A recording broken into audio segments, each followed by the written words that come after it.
Good evening. My name's Dennis Turner from the Religious Studies Department and Divinity School. Dean Attridge, who can't, and he apologised for it, can't be here, asked me to do the introduction.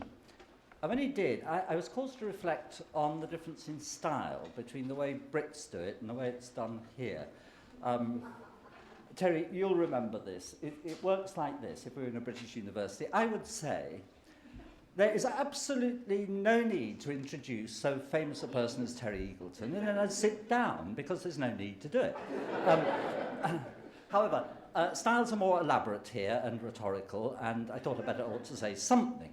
And Terry, you'll remember 38 years ago, you and I taught a summer school in a place called Manhattanville College.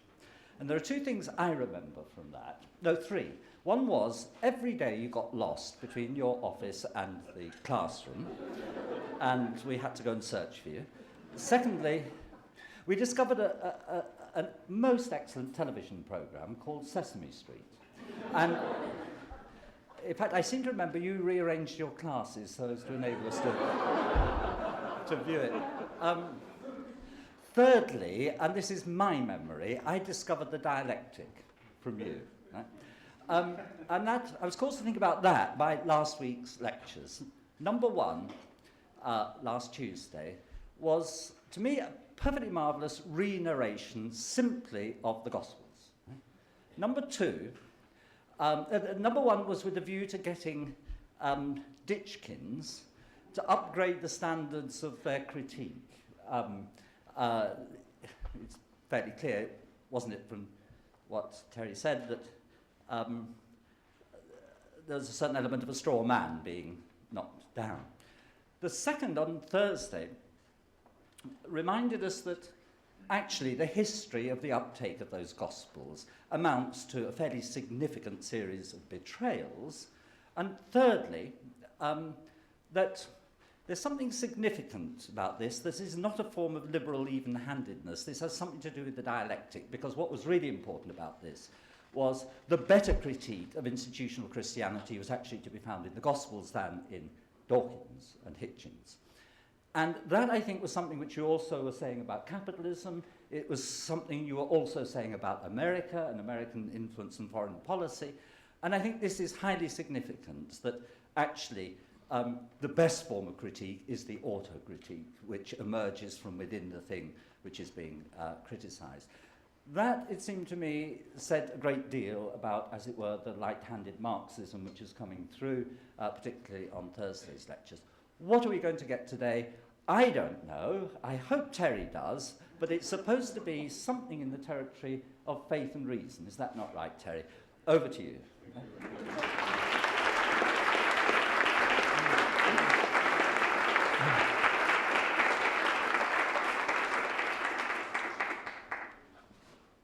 And the fourth thing about Manhattanville College, Dennis, was, wasn't it the Mass of the Beautiful Thing? You remember this?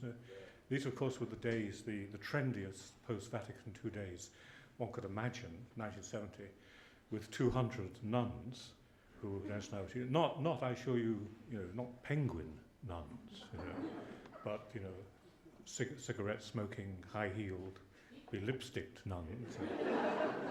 Almost all of whom I'm sure now have at least 4 children, a very, very nice husband.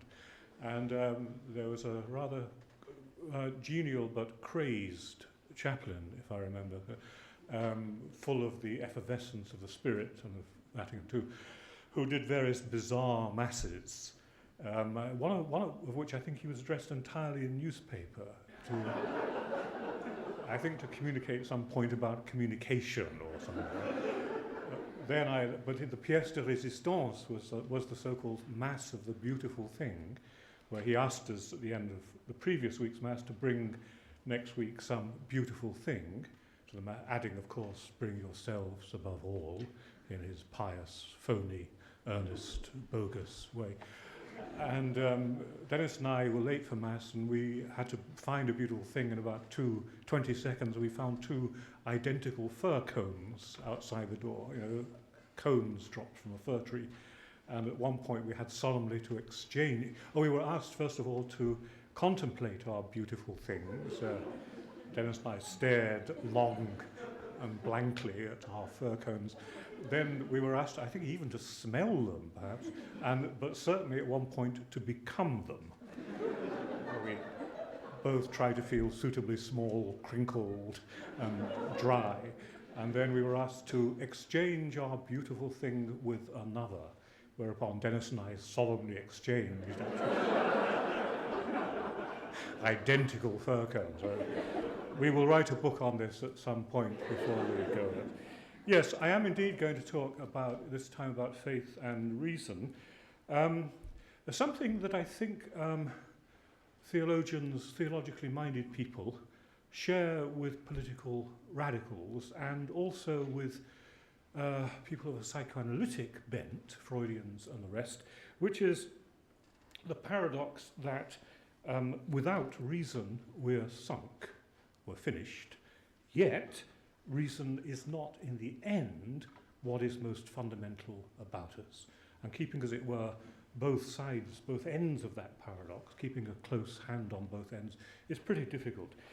Richard Dawkins, in The God Delusion, claims at one point with grandiloquent folly that religious faith dispenses with reason altogether, which wasn't even true of the thick-headed clerics who knocked me around at grammar school, at high school. Even they didn't claim that they religion dispensed with reason altogether. So the paradox is, without reason we perish, but reason doesn't go all the way down. Paradox are splendidly, magnificently explored, I think, in some of the novels of Thomas Mann, in The Magic Mountain and Dr. Faustus in particular. You can't let go of reason, but reason will itself dwindle to a kind of impoverished and brittle rationalism of a kind not very far, I think, from Dawkins at least, if it doesn't recognize that it isn't all there is, if it doesn't pay its dues, if it doesn't, so to speak, acknowledge its loyalty to some origins beyond itself. Without reason, then, we perish, but the paradox is reason doesn't go all the way down. Even Dawkins has been known to emerge from his laboratory from time to time. And there are even those uncharitable commentators who have detected the mildest whiff of obsessive irrationalism in his zealous campaign for secular rationality. And another old paradox, of course, push reason to a certain limit and it capsizes into its opposite. It capsizes into irrationalism. Dawkins's anti-religious zeal makes the Grand Inquisitor look like a soggy liberal. Indeed, Dawkins seems to nurture a positively Maoist kind of faith in faith itself. In the hopelessly idealist conception, for example, that he seems to share, that religious ideology is what fundamentally drives radical Islam, as opposed to, say, material conditions or some perceived political injustice, which seems to be what most radical Islamists say is their motivation. Dawkins sweeps that grandly aside in his obsession with religion, and talks and sees radical Islam itself as it were, wholly motivated by religious ideas. His belief in the power of religion is every bit as robust as the Pope's. To claim that without reason we're sunk, yet in the end reason isn't where it's at, as it were, and yet not to cave into one of the many varieties of irrationalism, is as hard for the political radical to sustain that fine tension as it is, I think, for the theologian or indeed for the Freudian, to respect the ego.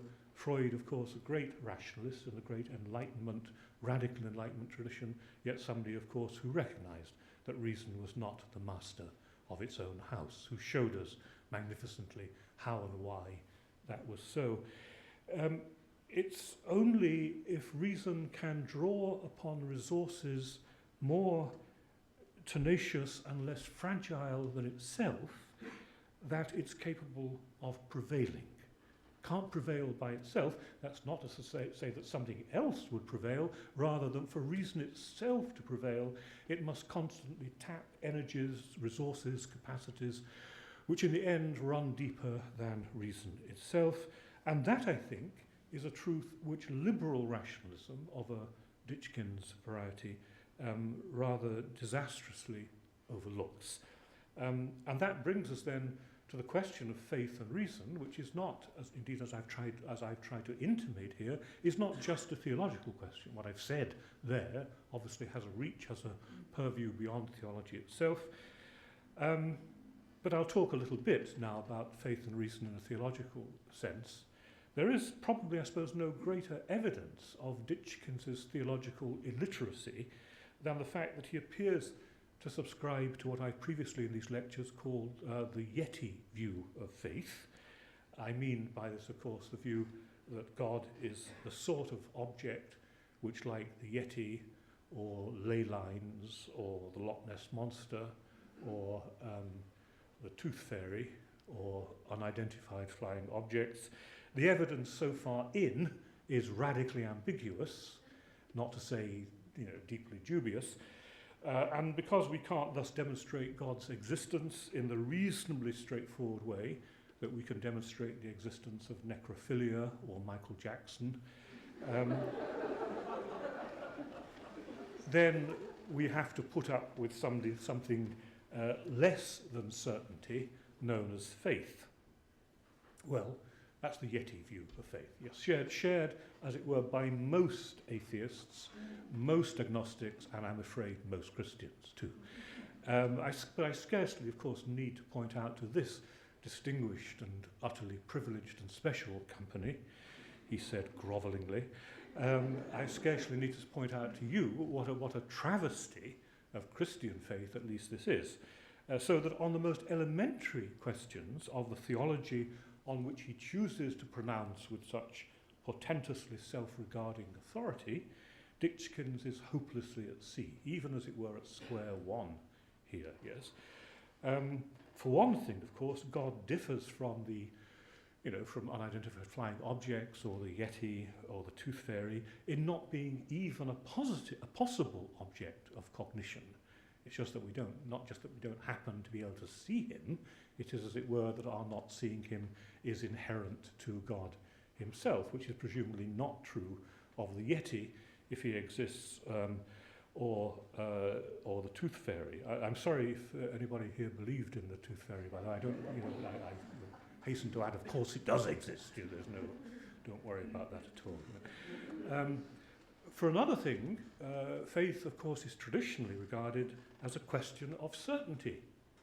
Even more scandalously for the Ditchkinses of this world, not as a question of probability or speculation or guesswork, but actually as a question of certainty, which is not to say that it's not also traditionally regarded as being inferior to knowledge, which it is. Yeah? But only fully paid up rationalists think that nothing is certain but knowledge. Faith, as the author of the Epistle to the Hebrews writes, is the assurance of things hoped for, the conviction of things unseen.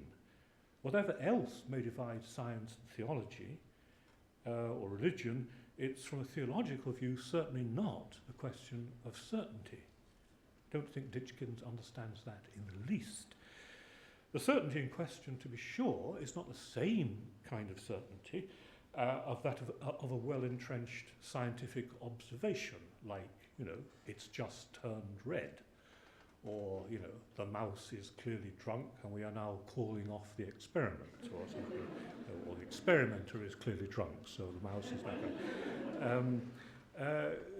not. It's not a statement of that kind of certainty, to be sure, but then neither are statements like "I love you," which, as Jonathan Culler has pointed out, is always a quotation, the most quoted piece of language. "I love you," of course, however burningly and sincerely said, staring into their eyes at the time, is, of course, the dreariest of quotations, totally intertextual.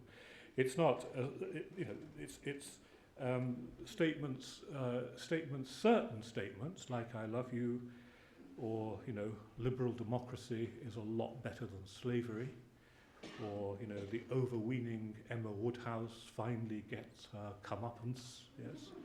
These are not statements of a scientific turn, but they are pretty certain for most of us, even so. This isn't to claim, as Dawkins seems to imagine in the case of religion, that what one's really saying there is that religious propositions don't need evidence at all.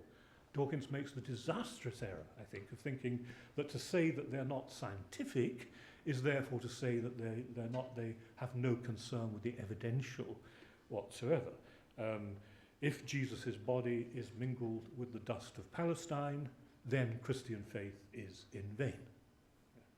It's rather to suggest that though, for example, I must be prepared to explain at tedious length what it is about you that I find so lovable, to give all kinds of reasons for that, to argue the case, adducing bodies of evidence, demonstrating this or that, arguing over the existence or non-existence of this particular quality in you. I'm also forced to recognize that someone else might see all this as well in you and not love you at all. The evidence itself will not decide the issue. At some point along the line, a particular way of seeing the evidence, one perhaps implicit from the outset, comes into play, one which involves a particular kind of personal engagement with it, and none of that is reducible to the evidence itself in the sense of being ineluctably motivated by a bare account of the situation. One might note, by the way, the difference between that image of faith and the dubious notion that reason can take us so far, after which some kind of existential leap in the dark proves to be essential. I don't think that's the right model.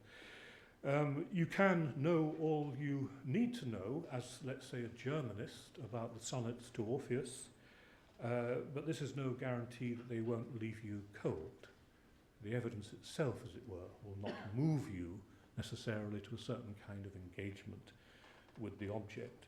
And none of that, surely, should strike a scientist like Dawkins, as unfamiliar.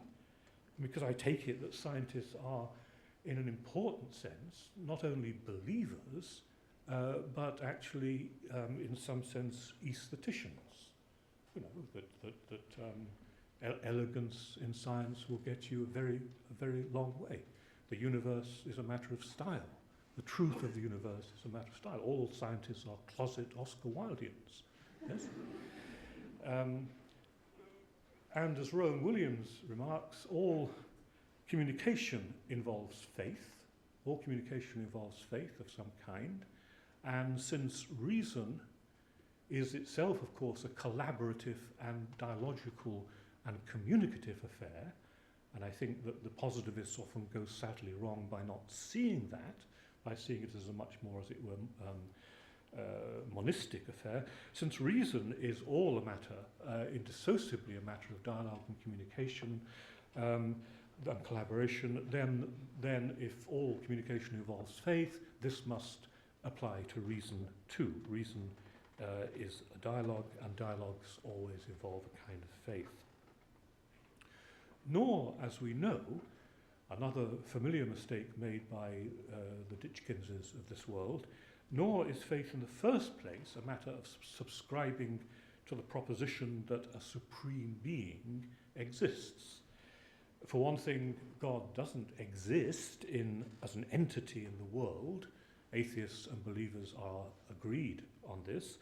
And for another thing, as I've argued before in these lectures, faith is in the first place performative rather than propositional, which is not to argue that it's not couchable in terms of propositions, or as we traditionally say, doctrines, just that it's not in the first place a matter of descriptions of reality.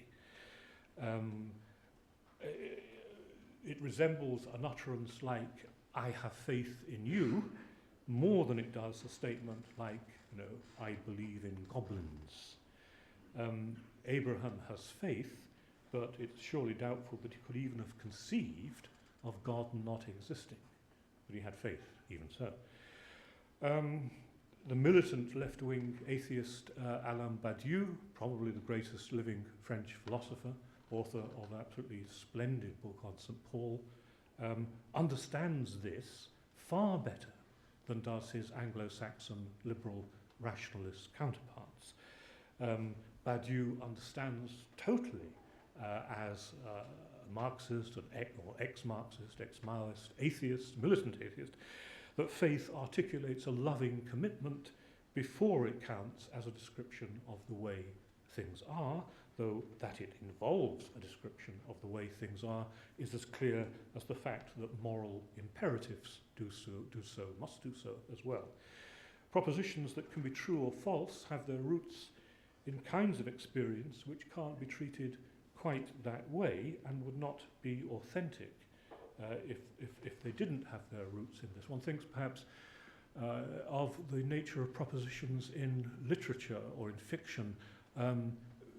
Fiction contains all sorts of propositions, doesn't it? You know, that Paris is in France or whatever, or snow is white. It would simply be, and those propositions can be falsified or verified. It's simply a fact that part of what we mean by fiction is that those propositions are not there for their own sake as descriptions of the world. They're there, as it were, of supports to a kind of rhetorical or performative attitude to the world, a stance to the world, which is what actually matters. That's why certain propositions in fiction can be actually obviously false and doesn't really make any difference. Gone and got my pages mixed up again, I'm sorry. Yes, there we go, don't worry. Yet, as I say, this is not to say, of course, that the truth or falsehood of such propositions pales into nothing besides the depth of the experience from which they spring. A believer, after all, is someone in love, observes Kierkegaard in The Sickness Unto Death, a statement that, of course, by no means applies only to religious believers. In St. Augustine's view, one can't arrive at the truth except through a kind of love. For St. Anselm, reason itself is rooted in God, so that faith must be reason's foundation. This is what he means by, or part of what he means, I suppose, by his celebrated statement, I believe in order to understand, a proposition which in a different sense many kinds of believers, such as socialists or feminists, could also make. All reasoning, as we know, is conducted within the ambit of some kind of faith, however inarticulate it may be. For Thomas Aquinas, love precedes truth and is the precondition of it. We seek truth because, for Thomas, because our material bodies manifest a built-in, ineradicable desire for it, a desire which for Aquinas is the inscription within us of divine love. Without love, no truth. Faith for Christian tradition is actually what makes truth possible, which is true in an everyday sense as well. I think that faith is what makes truth possible. There's an oblique relation between that and Lenin's statement that theory would never be complete, you would never arrive at the complete formulation of theory, Lenin once remarked, without the development of a mass political movement. That is to say, only on the basis of a certain practical kind of commitment and engagement with reality, politically speaking, can theory itself, a correct attempt to describe reality, come to fruition. It's because perhaps we've come to model knowledge on things rather than on persons that we fail to see this imbrication of knowledge and faith, that, for example, only by having faith and trust in somebody can we really come to disclose ourselves fully to them and therefore be known. That's one way, perhaps, among a manifold number of ways in which truth and faith go together. We have to have a certain faith and trust in somebody else to be able to manifest ourselves to him or her in a full kind of way. This is one of several senses, presumably, in which knowledge and virtue go together, because that self-manifestation involves a certain kind of risk. It involves a certain amount of courage to do that. As the Duke rebukes the slanderous Lucio in Shakespeare's Measure for Measure, Love talks with better knowledge, and knowledge with dearer love. In the end, only love, of which faith, as Kierkegaard sees, is one form, a believer is someone in love, as he says, in the end, only love can achieve the well-nigh impossible goal of seeing the situation as it actually is, shorn of both the deceptive enchantments of romance and the dishevelled fantasies of eros, love in those two other inferior senses. Realism, of course, demands all kinds of virtues. Realism in the sense of simply trying to get to see the situation as it actually is, demands all sorts of virtues. It's not some sort of clinical matter. It demands an openness to being wrong, a certain humility, a certain selflessness, a certain preparedness for collaboration, certain generosity of spirit, a lot of hard labour, conscientious judgment, and so on. And for Aquinas, all such virtues have their roots in love. So love is not irrelevant to the very practical issue, as it were, of simply trying to see the situation as it is, which is, of course, the basis of all moral and political achievement. The basis of all moral and political achievement is the humble and essential matter of trying to see things as they are. A very, very basic and low level, as it were, enterprise, which we have a reason to believe may well be impossible. Love is the ultimate form of cold-eyed, soberly disenchanted realism, which is why it is the twin of truth. The two, love and truth, also have in common the fact that they are both usually unpleasant. Radicals are people who hold that the truth is usually a lot less palatable than they want us to believe. A necessary dash of paranoia comes in there. Nothing wrong with a bit of paranoia between friends. Just as people who don't believe in conspiracies are fantasists to the core. All of these fantasists who don't believe in conspiracies. Right? A strange thing. And we've seen already in our discussion of the New Testament that there's nothing lovely about love. We've seen just where love is likely to land you.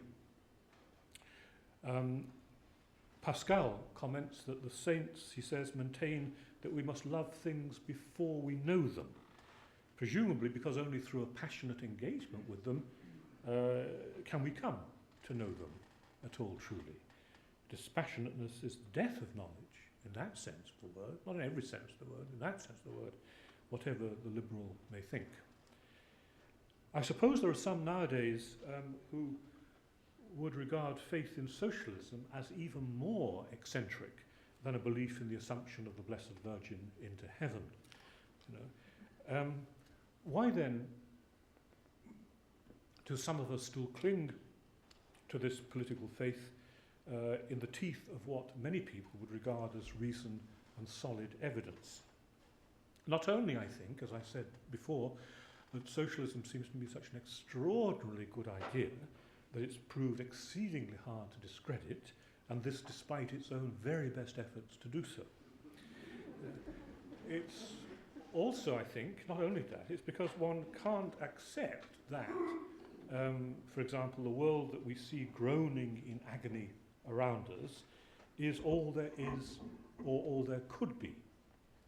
Even though we accept that empirically speaking this might indeed be the case, this is perfectly possible, it's also because one gazes with wondering bemusement upon those hard-headed types for whom all of this, all we see around us, perhaps given a reformist tweak or two, is as good as it gets.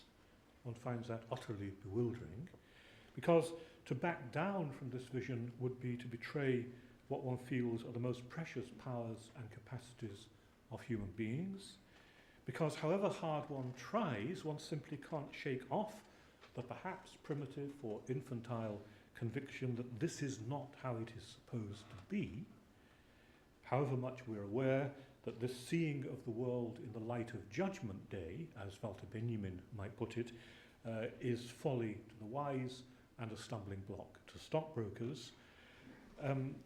because there's something in this vision which calls to the very depths of our being and evokes a passionate assent there, because not to feel this would not to be oneself, because one is too much in love with this vision of humankind to back down, walk away, settle for half, or take no for an answer. All of which, of course, as we can see from the Death of a Salesman, from Willy Loman, who's unable to back down, say no, take no for an answer, settle for half, or walk away, will lead directly to a certain kind of tragedy, to a certain kind of tragic impasse or death. Now, none of that seems to me to run counter to reason, as it would say if the world was already a nuclear wasteland from which nothing could be salvaged, then indeed those kinds of commitments could be said to be unreasonable. It's just that it's a different kind of thing from a scientific observation or an everyday piece of cognition, as indeed Ditchkins' belief in the value of individual freedom is different from a scientific observation. Ditchkins can't ground his beliefs in freedom and freedom of inquiry and the need for rational debate. He can't ground those scientifically, and there's absolutely no reason, in my view, why he should be required to do so. These, then, are perhaps some of the ways in which reason doesn't go all the way down. It's also the case, isn't it, that we need a commitment to reason itself, one which is not perhaps reducible to reason. We need to be committed to reason. We can always ask ourselves, for example, why discovering the truth should be thought so desirable. Some people have thought it wasn't. Nietzsche didn't think it was very desirable necessarily, nor some of the time perhaps did Henrik Ibsen or Joseph Conrad. I mean, what rancor, malice, resentment, anxiety, or urge to dominion, Nietzsche might inquire, lurks behind this obdurate will to truth? If we're to defend reason, we must be inspired by more than reason to do so. There are legitimate disputes, surely, over the nature and status of rationality itself, which are far from involving any kind of irrationalism. To what extent, for example, reason encompasses the aesthetic, imaginative, sensuous, intuitive, and affective. In what sense it might be, as I say, a dialogical affair. What counts as a rational foundation. Whether reason inherently implicates the values of freedom, autonomy, and self-determination. Whether it's substantive or procedural, apodetic or evidential, instrumental or autotelic, to what extent it represents in its totalizing and apparently all-explanatory nature a recycled version of the very mythologies that it seeks to oust, as Adorno and Horkheimer would argue, whether, as I said before, it's to be modelled primarily on our knowledge of things or our knowledge of persons, what relations the rational ego maintains with the superego and the primary processes, what we make of the fact that even before we've started to reason, the world is in principle intelligible to us in the first place. What if it wasn't? Could we imagine that? Whether it's true that we reason as we do primarily because of what we do, whether reason is to be associated with common sense and moderation, as it is with the liberal rationalists, or with revolution, as it was by John Stuart Mill and the Jacobins, whether reason only takes flight at dusk, whether it's to be contrasted with our animality or seen as an integral part of it, and so on. Many questions we could raise about the status and nature of rationality in its relation to other things. For Aquinas, to revert to him once again, and to quote Dennis Turner, rationality is the form of our animality. Bodiliness is the stuff of our intellectual being. Theology, in that sense, is a species of materialism. We reason as we do because of the kind of material creatures that we are. We're reasonable because we're animals, not despite being so. If an angel could speak, we would not be able to understand what he said. It's hard to feel that such considerations lie at the forefront of the mind of Richard Dawkins, whose callow rationalistic complacency is of just the sort that Jonathan Swift so magnificently savaged. Swift, a rationalist, as it's been said, who didn't believe in reason. It's equally hard to think that those questions have been much brooded over by Christopher Hitchens. In Robert Bolt's play A Man for All Seasons, Thomas More advances a very Catholic defence of reason. Man, he says, has been created by God to serve him in the wit and tangle and cunning of his mind, not simply in simplicity, like the flowers, for example, but in the very cunning and deviousness of his intellect. That itself is a kind of service of God. When a new version of the Oath of Allegiance to the King is published, More eagerly asks his daughter Susanna what the wording is, and his daughter Susanna replies in rather Protestant style, "Oh, Daddy, what do the words matter?" To which More replies in his good old materialistic, papistical way, "An oath is made of words. I may be able to take it." Yet it's the same More, a stickler for the material, the same More who, pressed by the exasperated Susanna on why he won't declare his loyalty to the king, berated by Susanna because, as she says, "Daddy, it just isn't reasonable," replies, "Well, in the end, it isn't a matter of reason. In the end, it's a matter of love." All reasoning is carried on within some kind of faith, including a faith in reason itself. For the philosopher Fichte, faith, though not necessarily of the religious variety, is prior to and foundational of all knowledge. Knowledge moves within the assumptions, as we know, which are embedded in our practical bound-upness with the world, and which can never be precisely formalized or thematized. As Wittgenstein remarks in On Certainty, it is what we do which lies at the bottom of our language games. Know-how precedes knowledge and never ceases to underpin it. This is not to concur with the postmodern pragmatists and relativists, oh good Lord, that reason is therefore too much on the inside of our way of life, ever to operate as an effective critique of it. I mean, that argument might be thought to follow from the idea that reason, the roots of reason run down to what we do, run down to our ways of doing things, our ways of carving up the world. All right, the postmodern pragmatist or relativist might say that means that reason is absolutely bound up with our culture, is as it were on the inside of it, and therefore the idea that reason could ever put enough daylight between itself and what we do to operate as a critique of what we do is an entire fantasy. In fact, reason would there have to be standing at some Olympian or Archimedean point in which simply doesn't exist in the first place. Well, I don't think that's right. I think that's a mistake.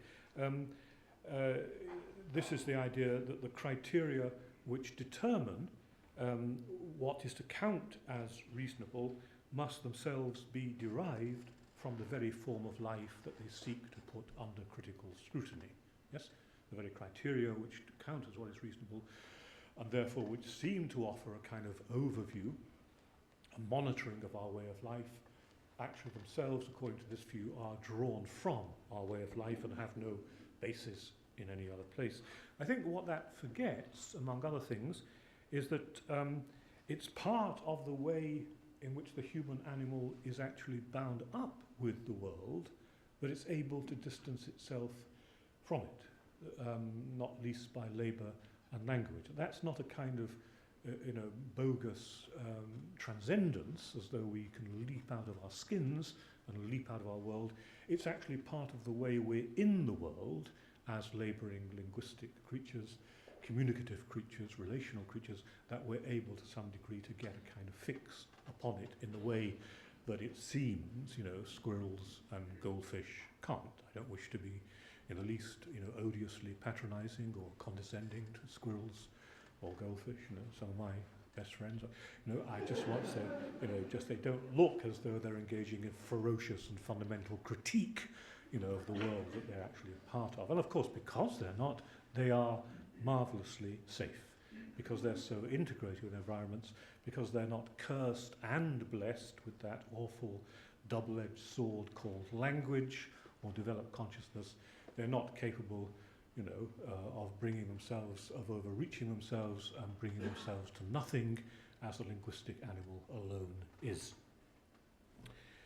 So the doxa, or implicit certainties, or taken for granted truths, which constitute the matrix of all our more formal reasoning, are as obvious in the case of science, I suppose, as much as anywhere else. I mean, this much at least, one might say, the postmodern skeptics have going for them where it comes to science, though one should bear in mind that humanists have always been prejudiced against scientists.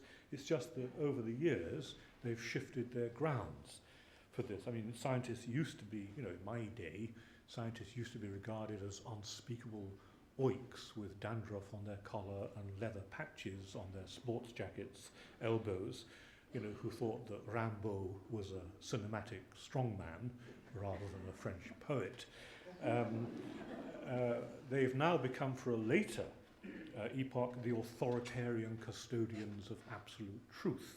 Yes, they're peddlers now for the postmodern objection to science of an obnoxious ideology known as objectivity, a notion which simply tarts up their ideological prejudices in acceptably disinterested guise. Interestingly, one thing that's happened in our time is that the burden of the critique of science, the resistance to science, has shifted from a traditional humanism to a kind of culturalism. Culturalism is now one of a long series, rather dishonourable series, of critics of science. Culturalism, I mean that intellectually violent attempt to repress or eradicate nature altogether in the name of culture. One doesn't need to subscribe, of course, to this absurd caricature to note that science, like every other human practice, is indeed shot through with prejudice and partisanship and unthematizable assumptions, unconscious biases, beliefs too close to the eyeball to be objectified, and so on.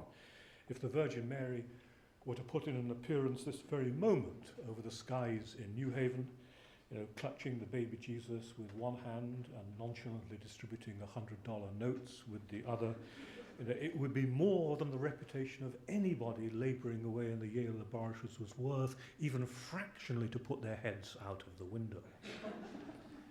There are still, in other words, a good many telescopes up which science is churlishly disinclined to peer. There are those topics which, in Foucauldian phrase, are in the truth at any given time, and those which happen not to be in the truth at a particular time. Marxism used to be in the truth quite recently. It isn't now. It's not so much that it's run out of facts, it's that it's out of favour. I happen to know, for example, as a fact, that the moon deeply affects human behaviour. Since I'm a mild kind of lunatic, I'm always aware of when the moon is full, even without looking, though I don't go quite as far as baying or sprouting hair on my cheeks. But I doubt that any scientist who valued their corporate grants would fall over themselves to investigate this remarkably well-researched, evidenced phenomenon. It would be rather like a literary critic publishing a 3-volume work on goosey gander. Yes. Though Dawkins's The God Delusion is astonishingly tight-lipped, astonishingly laconic about the cock-ups and catastrophes of science, Dawkins castigates the Inquisition, but not Hiroshima, not the world that science has actually helped to create. Most of us surely are aware that, like almost any interesting human pursuit, from staging a play to running the economy, science is a lot more dicey, precarious, anomalous and serendipitous than its publicity agents would prefer us to think, and that many of its practitioners will go to quite extraordinary lengths to preserve a tried and trusted hypothesis. None of that, however, is, in my view, to discredit that loving, passionate, selfless, faithful, exhausting, profoundly ethical labour known as trying to get it right. In political life, it's a labour which can make the difference between life and death.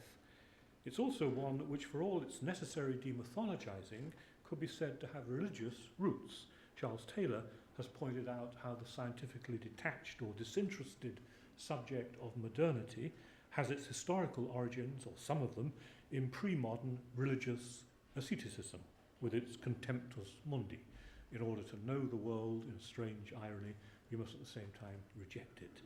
In a similar way, Heidegger regards the Cartesian notion of certainty as a hangover from the certainty of religious faith.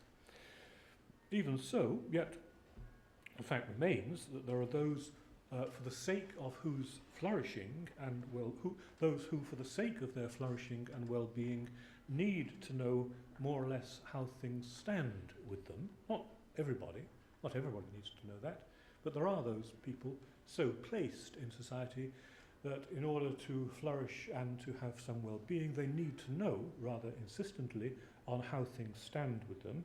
And there are those rather more privileged souls, some of them known as postmodernists, for whom this represents simply an ideological illusion. Some people need knowledge to do important things with it, and others don't. So science is, to that extent, surely about faith as well, which is not all it shares in common with theology. Rather, as the churches can be said to have largely betrayed their historical mission, so, one might argue, has a great deal of science. I myself was for 20 years a fellow of Wadham College, Oxford, an institution which in the late 17th century was home to the Royal Society, one of whose founders, John Wilkins, was the warden of Wadham and was the brother-in-law of Oliver Cromwell. Unlike most of the rest of Oxford, the college was on the progressive side of the Civil War and suffered rather badly for it. And Wadham's rather traditionally dissident politics lasted as long into the 20th century in the form of a kind of Bloomsbury liberalism, basically reflected by its 20th century warden, Sir Maurice Barrow, who was rash enough to take me on as a young fellow, largely, I think, because he fancied me, in fact, but it's a thing that I really feel rather disreputable about. My career, was based upon, the attractions of a rather elderly Bloomsbury person to me. I really don't like to think about that too much. I like to think it was part of my merits that I was elected an Oxford Fellow, not just for the disreputable reasons of this kind. All of this had its roots in this revolutionary scientific lineage, which of course is part of a history which those today who are sometimes rather glibly critical of science seem to forget rather conveniently, a lineage which prized fidelity to one's reasoning, experience, and independent good sense over loyalty to prelate and monarch. The fact that, like religion, much scientific practice has betrayed its own revolutionary impulses, becoming the obedient tool of corporate interests, shouldn't induce us, I think, to forget this emancipatory history. I had more things to say, but not all that much, actually.